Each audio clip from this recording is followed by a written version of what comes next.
The night the truth began to unravel felt almost unreal, as if the world itself had leaned in to listen. I never expected a single moment to carve itself into my life so sharply. But that was before Falim looked at me the way he did, before silence became a battlefield neither of us knew how to cross. Paul had always believed he understood Falim, understood the rhythm of his laughter and the reckless grace of his movements. They met in their first year at college, two strangers thrown into the same whirlwind of crowded hallways and restless dreams. Paul was quieter, the type who listened more than he spoke, the type who carried the weight of his thoughts like fragile glass. Falim, on the other hand, seemed built from sunlight and motion. He never walked when he could run, never whispered when he could laugh, never let the world go untouched by his restless hands. From the beginning, Paul felt something pull him toward Falim. It was not attraction at first, not the way he would later know it. It was more like standing near someone who made the air feel different, someone who seemed to understand freedom in a way Paul had spent his whole life trying to name. They became friends without meaning to. It started with shared coffee on late mornings after too little sleep. Then long nights at the library when they insisted they were studying but spent most of the time talking about everything else.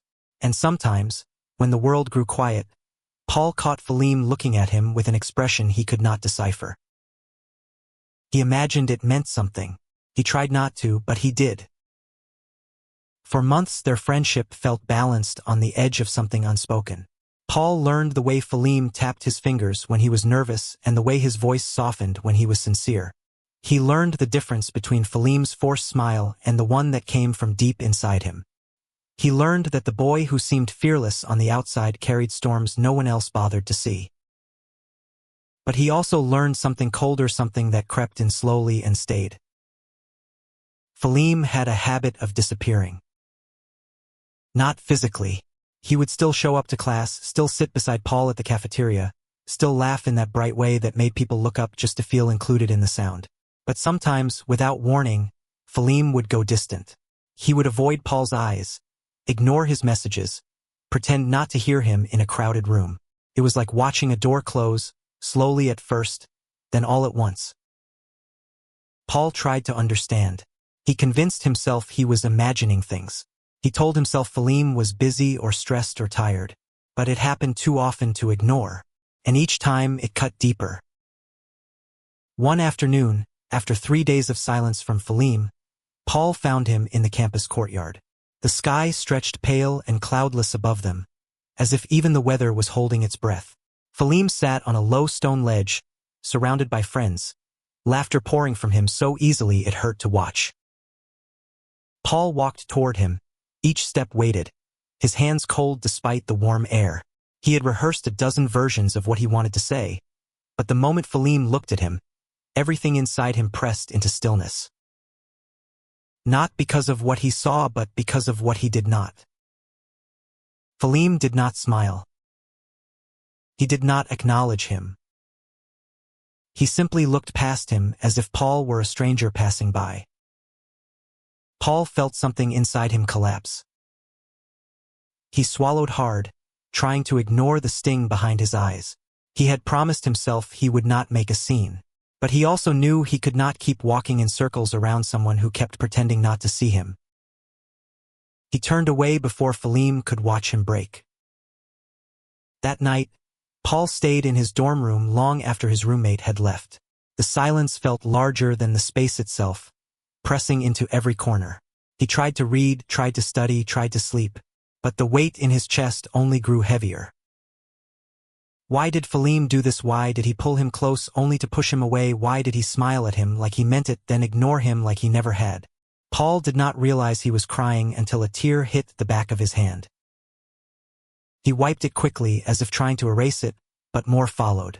He tried to hold them back, but the dam had already cracked. All the moments of confusion, longing, frustration, and hope spilled out at once. He whispered into the empty room words he had never let himself say aloud. I wish you cared the way I do. He did not expect Falim to knock on his door. But he did. At first the sound was soft, barely a tap, but then it came again, more urgent this time, as if the person on the other side needed an answer quickly, desperately. Paul hesitated. He wiped his eyes with the sleeve of his sweatshirt, forcing his breathing to steady, though it still trembled faintly. He told himself it was probably someone else, a neighbor or a friend or someone who needed to borrow notes. Anyone but him. But when he opened the door, Falim stood there, illuminated by the dim hallway light. His face was pale, his chest rising and falling too fast, like he had run all the way there. His eyes searched Paul's instantly, and something in them flickered when he saw the remnants of tears. Paul froze. Falim stepped closer, his voice unsteady. Paul, the first came by because I realized you left earlier and you didn't look okay. Paul let out a small humorless laugh. You haven't spoken to me in days. Why do you care now? The words slipped out before he could restrain them. He felt exposed, raw, but he could no longer keep the truth inside. Not when everything in him felt stretched thin. Falim flinched as if the words had hit him physically. I know. I should have talked to you sooner.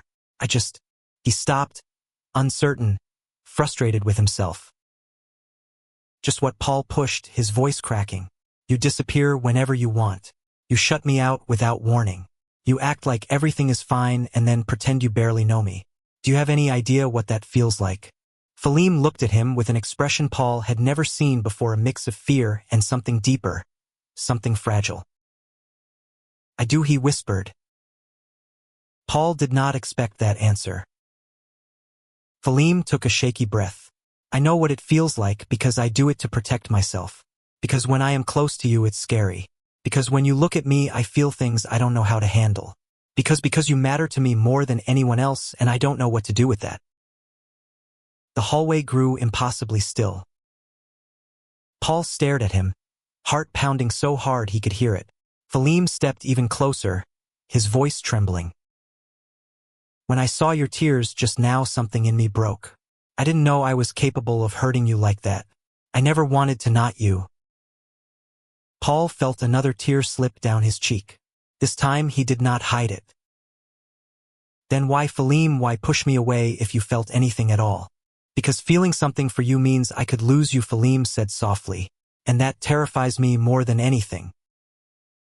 Paul looked at him, searching for the truth, and for the first time he saw it clearly. Beneath Falim's vibrant exterior, beneath his confidence and charm, there was fear, deep, aching fear. But there was also love. Not spoken yet, not fully formed, but there, flickering unmistakably behind his eyes. Falim reached out hesitantly, as if afraid Paul might pull away.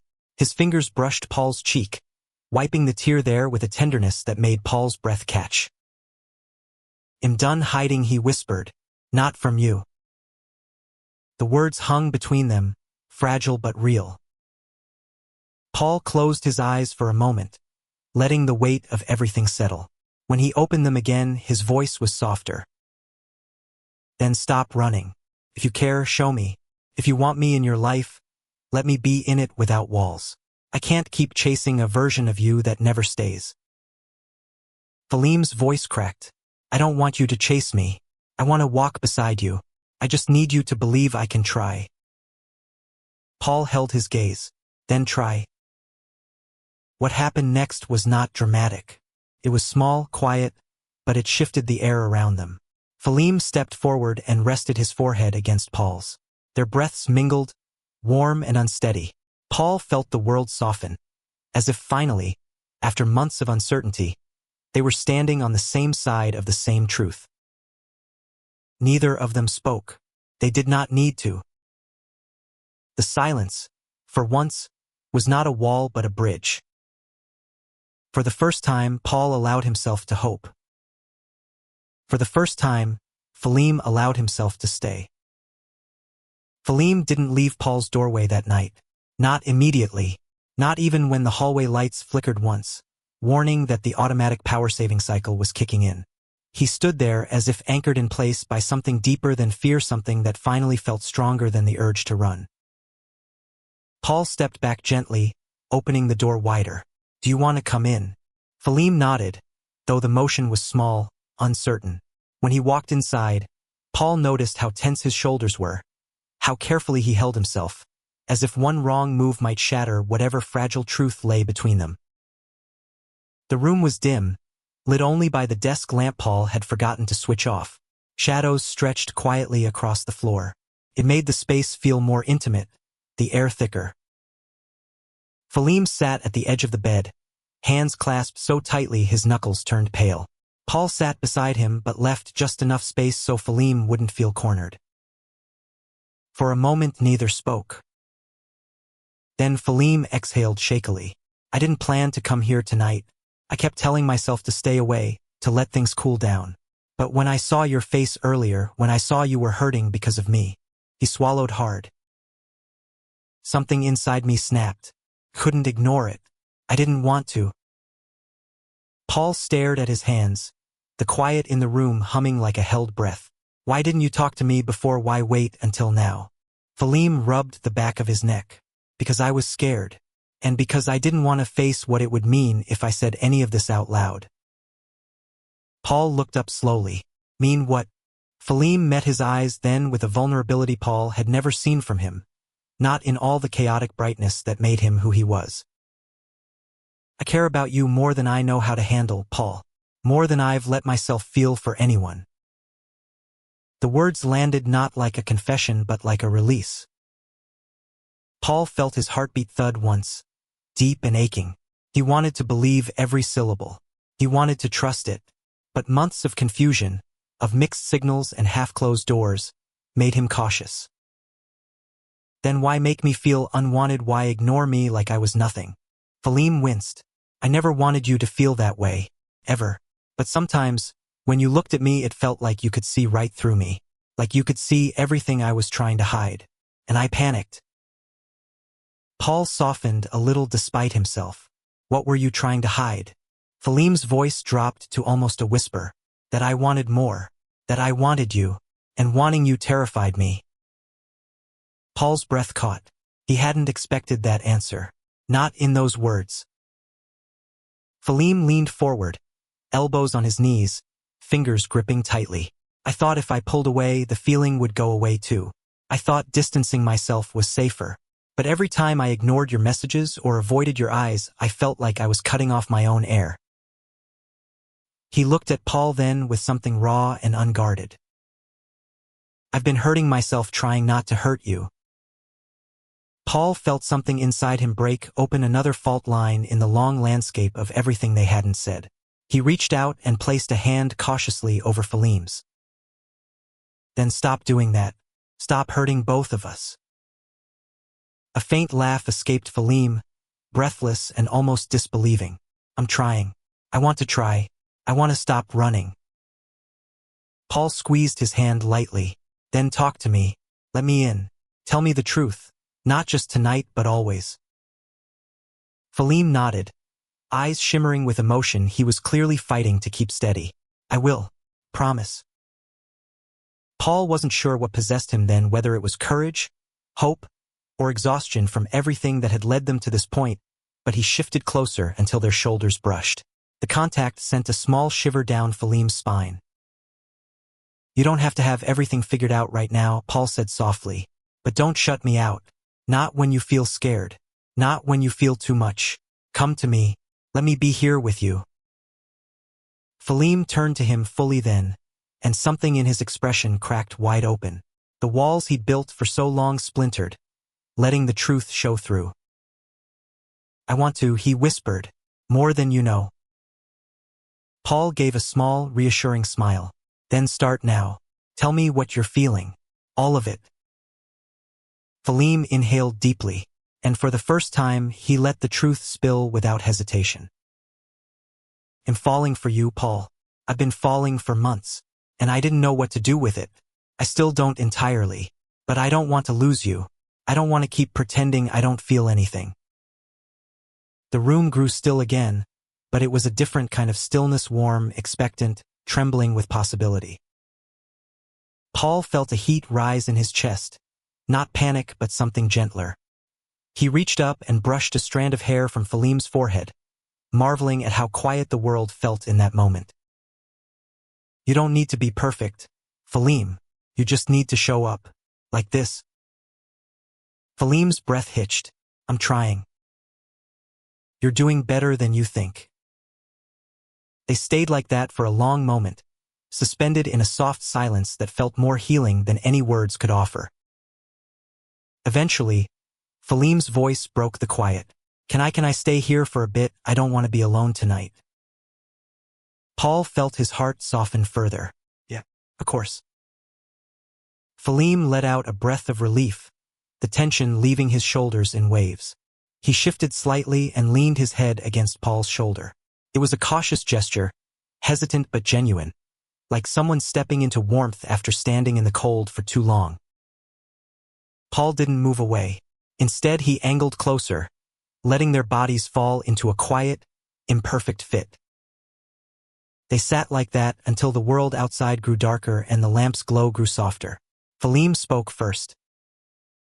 I always thought you were the brave one. Paul blinked. Me? Yeah, Falim murmured. You feel things deeply. You care openly. I've never been good at that. I've always been good at pretending, faking confidence, hiding everything that mattered. Paul smiled faintly. You don't have to hide anymore. Falim swallowed. I want to believe that. Believe it. Falim turned, his forehead brushing Paul's temple lightly. It was the softest touch, yet somehow more powerful than anything else that had passed between them. Paul's pulse quickened. He hesitated for only a second, then whispered, Falim, I need you to know something too. Falim looked up slowly, hope flickering in his eyes. Paul's voice grew steadier. Care about you too. A lot. And I tried so hard to bury it because I thought you didn't feel the same. But it never went away.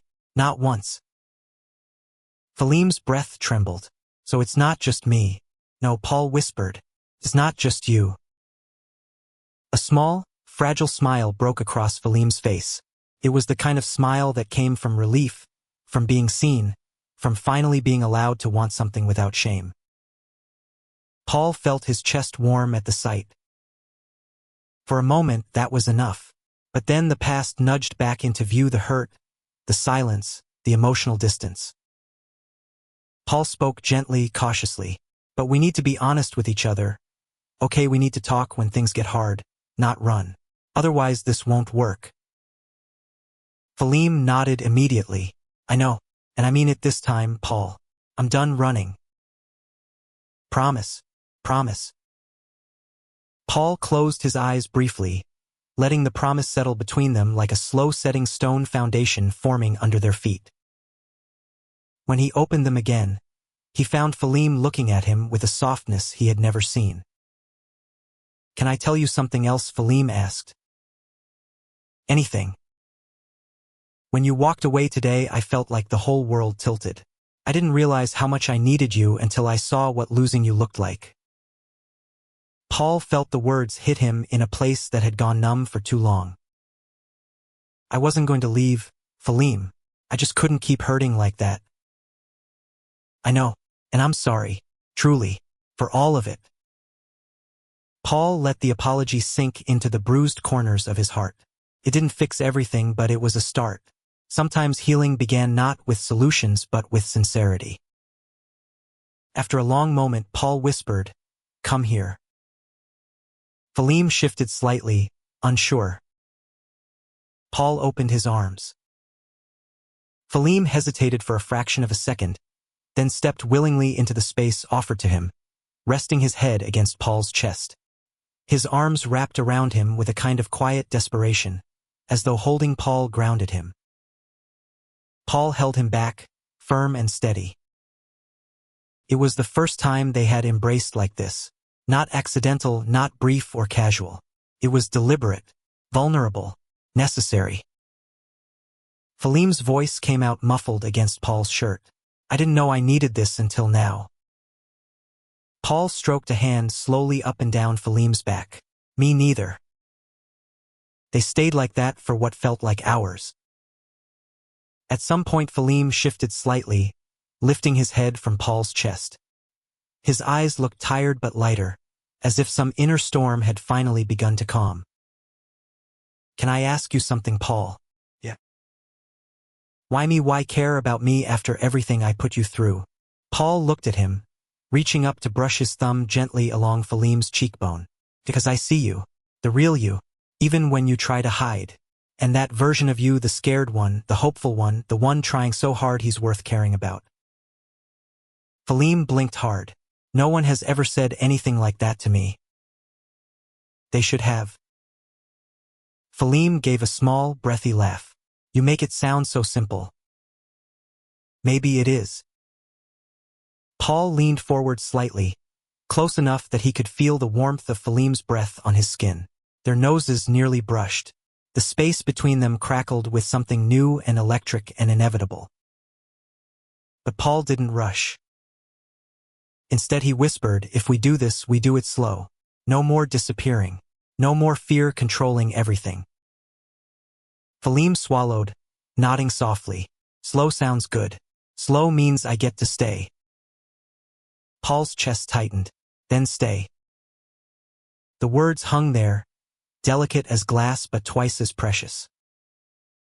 Falim reached up then, fingertips grazing Paul's jaw with a reverence that made Paul's breath catch. Paul, can I kiss you? The question wasn't bold. It wasn't confident. It was honest. And that honesty was far more intimate than any act could ever be. Paul's heart thundered once, hard enough that Falim must have felt it. Yes, he whispered. Falim leaned in carefully, almost timidly, as though afraid the moment might crumble beneath them. Their lips touched with the softness of a breath barely formed, of a truth finally spoken. It wasn't a desperate kiss or a hungry one. It was gentle, trembling, raw. Tasted like apology and confession and hope. Paul's hand slid up to cradle Falim's cheek, deepening the kiss only slightly, grounding them both in the tenderness of it. When they finally parted, Falim inhaled shakily, eyes half-lidded, emotions swirling behind them. That he whispered wasn't what I expected. Paul raised a brow. Good or bad? Falim let out a breathy laugh. Scary. And good. Really good. Paul smiled softly. Welcome to feeling things.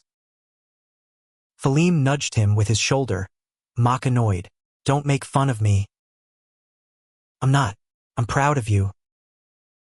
For once Falim didn't argue. Instead he leaned into Paul again, letting the connection settle naturally. Later that night, when the room had grown warm and quiet, Paul whispered, Falim, thank you for coming back. Falim closed his eyes, voice soft. Thank you for opening the door. Falim didn't leave that night. He didn't even try to pretend he should. After their confession, after the quiet kiss that lingered in the air long after their lips parted, the world felt different, gentler, softer, and terrifying in a way neither of them wanted to run from anymore. They lay side by side on Paul's bed, both staring at the ceiling like it held the answers to everything they were too afraid to ask. Their shoulders touched lightly, sparking warmth between them that neither pulled away from. Paul broke the silence first. Do you ever think about what this could look like? I mean us. Falim turned his head, studying him. All the time, but I didn't let myself imagine it fully. Felt too unreal, too out of reach. Paul smiled faintly. It's real now. Falim's voice softened. Yeah, it is. For a while they talked quietly, voices barely above whispers, as though speaking too loudly might shatter the fragile peace forming between them. Falim admitted things he had buried so deeply even he was surprised to hear them aloud. Fears of not being enough, of wanting too much, of losing Paul before he ever had him. Paul listened, his presence steady and grounding, offering reassurance where Falim's voice trembled. At some point the exhaustion of the day caught up with them, and Falim drifted to sleep with his head resting lightly on Paul's shoulder. Paul stayed awake longer, listening to the soft rhythm of Falim's breath, letting the reality sink in. He had wanted this, wanted him for so long. And now, finally, Falim wasn't running. The next morning came slowly.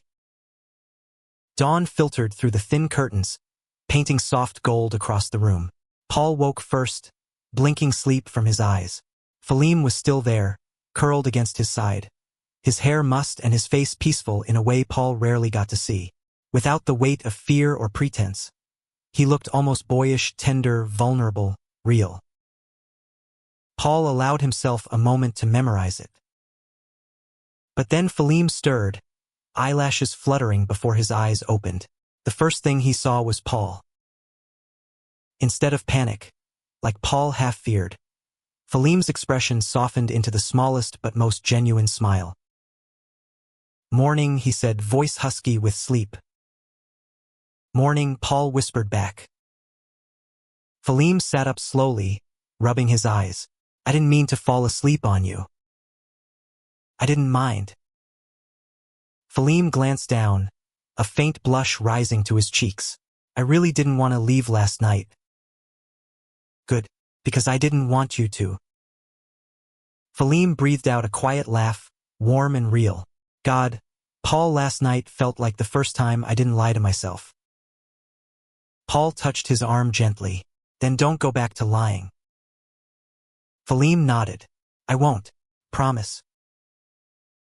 He leaned closer, pressing a small, soft kiss to Paul's cheek before pulling back with shy uncertainty, as if still afraid he might be overstepping. Paul smiled and kissed him lightly in return. Felt natural. Felt right. Felt like something new beginning. The world outside didn't change for them.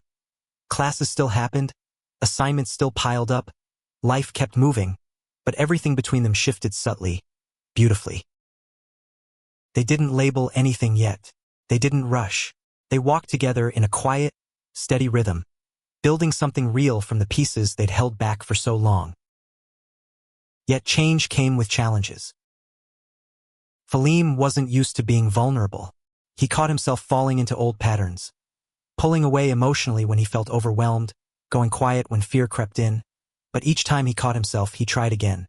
He pushed through the instinct to hide and chose honesty instead. One afternoon, a week after their confession, Paul found Falim pacing nervously outside the library. His jaw was tight, his hands shoved deep in his pockets. Paul approached carefully. "Falim, what's wrong?" Falim stopped pacing, exhaling shakily. "I've been avoiding telling you something and I don't want to fall back into old habits." Paul's heartbeat rose. "Okay, what is it?" Falim took a breath, steadying himself. "I'm scared of how much I want this. I'm scared I'll mess it up or hurt you again. And I hate feeling like that, but I also know I need to tell you when I'm afraid instead of pretending I'm fine." Paul stepped closer, brushing a hand over Falim's arm. "Thank you for telling me. You're not messing anything up. Fear doesn't push me away. Silence does. This is good. Talking to me is good." Falim nodded, relief flickering across his face. Can I hug you?" "You never have to ask," Paul said, opening his arms. Falim melted into him, the tension in his body easing instantly. This is what healing looked like, not perfection, not certainty, but effort. Intentional, honest effort. And Paul cherished it. Another turning point came late one night on the rooftop of their dorm building. The sky was smudged with stars, the air cool and crisp. They sat side by side on the concrete ledge, legs dangling over the edge. Falim had invited Paul there, a place he normally went alone when he needed to think. "I used to come up here whenever things got too loud," Falim said softly. "When everything felt like too much. I didn't think I'd ever bring someone with me." Paul looked at him. "What made you decide to bring me?" Falim hesitated. "Because you don't make things louder. You make them quieter." Paul felt warmth spread through him at the words. They talked about their childhoods, their dreams, the parts of themselves they didn't show the world. Falim confessed he had always been terrified someone would discover how deeply he felt things, how fragile he really was under all the brightness. Paul admitted he often worried he cared too much, too visibly. Somewhere during the conversation, Falim reached over and intertwined their fingers, slowly, carefully, like asking a silent question. Paul squeezed his hand. Neither let go. They sat that way until the cold crept into their bones, until the stars grew faint, until silence wrapped around them like a shared blanket. Falim leaned his head on Paul's shoulder, voice soft. I feel safe with you. That's rare for me. Paul rested his cheek against Falim's hair. You're safe with me. Falim closed his eyes. I'm starting to believe that. The more time they spent together, the more natural everything felt. They studied together, sat together at lunch, shared playlists, traded secrets. People around them noticed the closeness, the small touches, the way Falim's eyes softened when they landed on Paul. For once, Falim didn't pull away from being seen. One evening, as they walked across campus after a late class, Falim stopped suddenly, his breath fogged in the cool night air. Paul. Yeah. Falim stepped in front of him, searching his face with an intensity that made Paul's pulse quicken. I didn't say it the first night, couldn't, but I need to say it now before I lose the courage. Paul's breath caught. Say what? Falim swallowed. I love you. The words weren't perfect. They were soft, trembling, soaked in fear, but they were honest. Pain flickered behind Falim's eyes, as if bracing himself for rejection. Paul lifted a hand, cupping Falim's cheek gently. I love you too. Falim blinked hard, tears gathering at the corners of his eyes. Really, really, Paul whispered. I've loved you longer than I ever admitted to myself. Falim let out a shaky laugh, half relief, half disbelief. Paul leaned in and pressed their foreheads together, letting the moment settle, letting the truth sink into both of them. Falim's voice shook. I'm so glad you didn't give up on me. Couldn't. You're worth staying for. Falim closed his eyes, a tear slipping free. Paul brushed it away gently. Funny, Falim murmured. That's how this whole thing started. You cried, and I finally saw you, really saw you. Paul smiled softly, and now, Falim opened his eyes, emotion burning warm and steady. Now I never want to look away again. Then don't. Falim took Paul's hands in his, holding them with a certainty he hadn't possessed before. I won't. Their kiss that night wasn't cautious or trembling. It was full, sure, deep, a promise sealed with breath and warmth and truth. The fear wasn't gone, not fully. The past didn't vanish overnight, but something new had grown stronger than fear. Love. Not perfect, not simple, but real. And for Paul and Falim, that was everything. Weeks passed, and their relationship only deepened. They learned each other's rhythms. Falim's bursts of nervous energy when he overthought things, Paul's quiet retreat into thought when he felt overwhelmed. They learned how to talk through arguments, how to comfort each other, how to ask for what they needed without shame. Falim still had moments where the old instinct to run tugged at him, but now he reached for Paul instead of retreating. And Paul had moments of doubt, moments when he feared Falim would disappear again.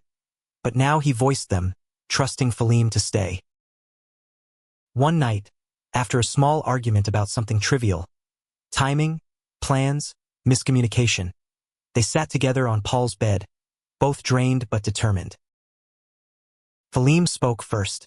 I'm not going anywhere, okay, even when we fight, even when I'm scared, I'm staying. Paul nodded, reaching over to take his hand. I know, and I'm here too, even when I don't say the right thing the first time. Falim leaned in, resting his forehead against Paul's. Then we'll figure it out together. Together, Paul echoed. They shared a soft kiss, sealing the promise. It wasn't dramatic. It wasn't cinematic. But it was real. The true turning point came on a quiet afternoon. They were sitting in the courtyard, the same place where months ago Falim had ignored Paul in front of everyone. Paul's heart tightened at the memory, but it softened instantly when Falim slid beside him on the bench and laced their fingers together openly, without hesitation. Paul glanced at him, surprised. You're not worried about people seeing. Falim shook his head. Let them. I'm not hiding anymore. I don't want to. Paul felt a warmth bloom in his chest so strong it felt like sunlight. Falim leaned his head lightly on Paul's shoulder. You're the best thing that's ever happened to me, you know. Paul laughed softly. You're the best thing I almost gave up on. Falim lifted his head. Thank you for not giving up. Thank you for crying that night. I didn't know tears could change everything. Paul smiled gently. Tears don't change people. Truth does. And you finally let me see yours. Falim squeezed his hand. And I'll keep showing it. Every day. The moment felt simple but monumental. The boy who once hid behind distance now held Paul close without fear. The boy who once ignored him now loved him openly. Everything had changed. And both of them knew it wasn't the tears themselves that made the difference. It was what came after. The honesty, the facing of fear, the choice to stay together. Always.